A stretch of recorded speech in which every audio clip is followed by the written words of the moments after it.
Today, we're drawing some goblins and talking about D&D, or Dungeons & Dragons, and also my process for drawing this drawing. So the best part about goblins is they kind of suck. They are great for comedic relief, but also they're extremely basic, which makes them super easy to customize and use for first-time game masters. I like to think of monsters in D&D, especially the more humanoid-like monsters, not as monsters, but more as potential NPCs, and goblins can kind of be anyone, from their stereotypical monster in the wild to a full-on character with an actual personality, believe it or not. Goblins come in all shapes, sizes, and vocations in terms of what they can do, and in this drawing in the background, I essentially decided to draw a little D&D party of goblins, what I'm calling a goblin warlock on the left, a goblin rogue or sneak in the middle, and a goblin sentinel, which is essentially a fighter, on the right. By the way, if you want digital tokens for your virtual tabletop of choice or D&D stat sheets for these goblins, there's a link to a little pack of them below. These stat sheets and tokens are free, or pay what you want. I hope you enjoy them and get some use out of them. And they're all CR1 monsters as well, if you care about that sort of thing. I really enjoyed drawing the smaller, more character-focused drawing this time. I feel like in general I do a ton of these big full-screen drawings, so it was nice to do something a little more basic with this one. I really wanted to focus on good colors and fun poses that were cohesive between each character, along with working in small, neat details like the bloody axe outlined on the rock behind them for their evil goblin god Maglubbiet, and also the little crow on top of the rock, because for whatever reason I love to draw little tiny birds and little birds sitting on things, even though in real life I would hate to have like a bird as a pet. In a lot of my work, I really try to focus on very vibrant colors and palettes with lots of contrast, and this drawing was no different. I really love to mix cool tones and warm tones to make everything have that kind of cartoony pop that I feel like a lot of my artwork has. Just a bit of a quick art tip as well.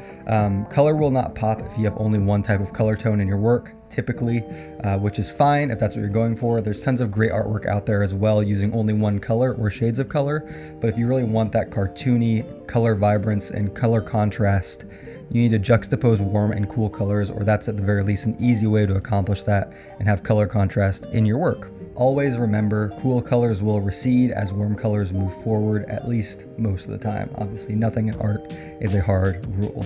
Also, apologies if you heard little jingle jangles in the background. That was my dog taking 20 hours to sit down. There is also a portion in this video, if you haven't noticed already, where some of the color process got cut as I was flatting in the colors. Sorry about that. I'm still, after all this time, trying to find the best way to record my iPad screen.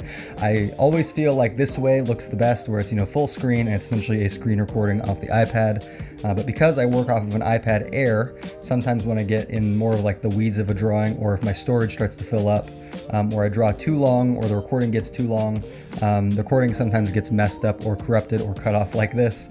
So if anyone as well has any ideas for recording Mo Beta, let me know in the comments. I can continue grabbing angles of like a camera recording the screen, like live action kind of a thing, like I have in the past couple videos. But if you prefer this full screen look, let me know as well. If it doesn't matter as well, let me know that too.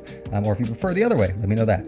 But anyway, in regards to the actual goblin character designs going from left to right here, I really wanted them to feel cohesive, but also unique enough to where you can tell what their class is. The Warlock is also totally based off of Vivi from Final Fantasy with those big yellow circular eyes. I always loved his character design. Other than that, I just wanted them to feel kind of mysterious, always hiding under their hood. For the Rogue, I went with something a little more basic, but really wanted to focus on him as a charismatic leader or face to this little party with that big toothy grin, and the Sentinel or fighter on the right is much more of the stoic, quiet guy or girl with the big sword in the group. But yeah, this was a fun drawing to draw. It was kind of nice to move away from all the serious stuff as well in regards to commentary. I didn't record this in the recording, but at the end here, I ended up adding those scribbled lines I've been doing in a lot of my work lately in the background, which I feel really helps separate the characters from the blue dome color of the background of like the night sky that's supposed to be behind the rock. Those scribbly lines I feel are kind of like becoming my signature now in my artwork. When I was going through that big kind of style refactor over the summer where I took a huge break from YouTube and kind of drawing too in general, I started doing them and it made me feel good to do them, and it kind of made me feel a little bit like a kid again, just kind of scribbling on the page. And it kind of stuck, and I kind of like it. I think it's unique to my style, and it kind of looks dope. But anyway, I hope you enjoyed this. I hope you enjoyed the goblin drawing. If you want to see more of these kind of I guess, D&D oriented things. Let me know if you want me to start making more like maps, battle maps, tokens, like other little things you guys could potentially download as well. Let me know that. Otherwise, hope you enjoyed the goblin drawing. Enjoy the character sheets and tokens if you download them. And yeah, see ya.